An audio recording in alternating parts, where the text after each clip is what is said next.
எவ்ளோ தான தர்மங்கள் செய்றாங்க. இந்த தம்பதிக்கு ரொம்ப பெரிய மனசு. இவ்ளோ சந்தோஷமான தம்பதியா இருந்தாலும் அவர்களுக்கு ஒரு பெரிய குறை. என்ன குறை அவங்களுக்கு? புத்திர பாக்கியம் இல்ல. அதுக்காக பல விரதம் இருந்தாங்க, எல்லா கோவில்களுக்கும் போனாங்க, எல்லா புண்ணிய நதிகள்ல நீராடினாங்க. ஆனாலும் குறை தீரவே இல்லை. உங்க நல்ல மனசுக்கு எல்லாம் நல்லதாவே நடக்கும். நீங்க 2 பேரும் புத்திரகாமேஷ்டி யாகம் நடத்தினா புத்திர பாக்கியம் கிடைக்கும். என்னோட அனுபவத்துல சொல்றேன். குருவே, புத்திர காமேஷ்டி யாகம் பற்றி உங்கள் கருத்து என்ன? நல்ல யோசனை ராஜா. வருகின்ற வெள்ளிக்கிழமை நிறைந்த பௌர்ணமி அன்று யாகம் நடத்திடலாம். சரி குருவே, அதற்கான ஏற்பாடுகளை செய்கிறேன்.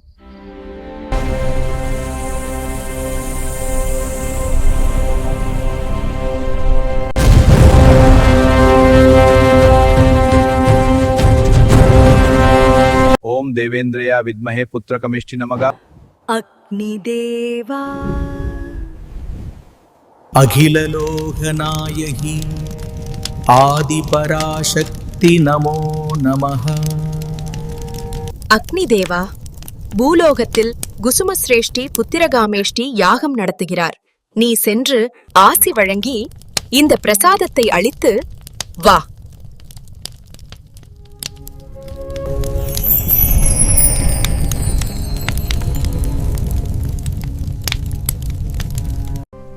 ஓம் அக்னயே ஸ்வஹா. இந்த பிரசாதத்தை அருந்துங்கள்.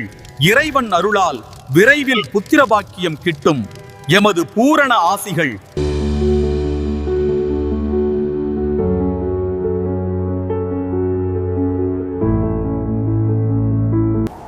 நமஸ்காரம் சுவாமி.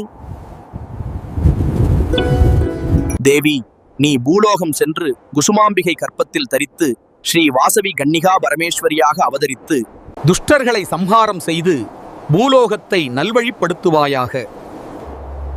அப்படியே ஆகட்டும் பரமேஸ்வரா.